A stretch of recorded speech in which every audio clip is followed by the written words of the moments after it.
Dans une vidéo il y a quelques temps, j'ai abordé la capacité de reconnaissance des visages par les humains, mais on a surtout parlé de reconnaître des visages humains en fait. Mais comme tout bouge hyper vite dans ce monde aujourd'hui, bah maintenant il y a des trucs qui prétendent posséder les mêmes attributs qu'un visage humain. Et ces trucs là, c'est des robots. Mais alors est-ce que ça change quelque chose dans nos cerveaux à nous? Est-ce qu'on va toujours réussir à faire la différence en voyant un robot et un humain ou pas? Si tu t'intéresses un peu à l'intelligence artificielle et en particulier aux robots humanoïdes, bah tu sais qu'ils sont censés répliquer le corps, les gestes, le visage, les comportements, les discours et même presque les émotions des humains. Et donc t'as sûrement déjà vu passer cela. Il y a Sophia de Hanson Robotics, Hiroshi Ishiguro et son robot qui est à son image, ou encore Ameka par Engineering Arts. Et disons que dans d'autres registres, il y a Harmony de Sexbot et ce genre de trucs. Bon, il se trouve que dans cette dernière catégorie, il y a énormément de robots possibles. Mais c'est pas forcément ceux qui brillent le plus par leur intellect et donc c'est pas le sujet de la vidéo. Et donc si t'as déjà vu ces robots-là en photo ou même en vidéo, t'as dû ressentir quelque chose d'un petit peu bizarre. En fait, si on est un peu geek, on peut se dire ouais c'est cool, on arrive à faire des trucs aujourd'hui qui sont de plus en plus chiadés en termes de ressemblance avec les humains, et donc bientôt on pourra faire des robots qui sont complètement indiscernables des vrais êtres humains. Genre un Westworld en vrai quoi. Bon, si tant est qu'on considère que c'est un objectif qui est cool et intéressant à atteindre, bah c'est valable aussi sur les images de synthèse aujourd'hui. Avec la performance capture, la motion capture et les deepfakes aujourd'hui, bah on peut faire des dingueries qui arrivent complètement à nous tromper. Mais ce qui va nous intéresser aujourd'hui, c'est ce qui se passe dans notre tête quand on voit quelque chose qui nous ressemble trop, mais qui est en 3D, qui est en vrai. Parce qu'autant dans certains films on n'y voit que du feu, autant dans d'autres c'est pas vraiment le but de remplacer complètement l'humain. Ou alors le but il est juste pas atteint et c'est un peu foireux. Donc ça c'était pour les images de synthèse, mais maintenant du côté des robots, il y a des efforts qui sont faits. Mais bon, désolé, mais ça...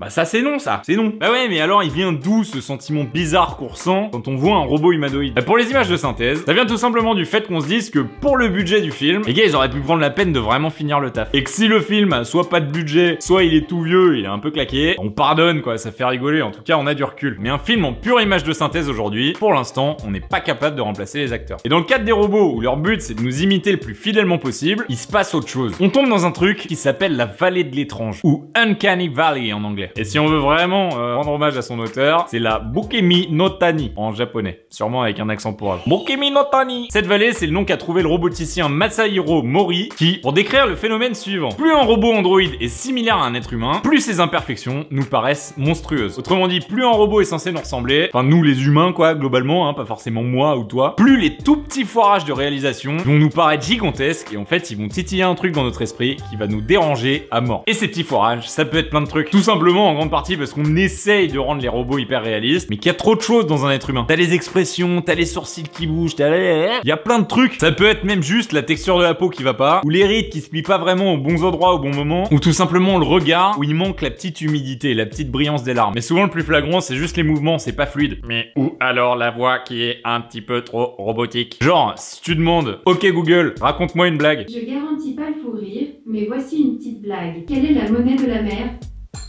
Le sous-marin.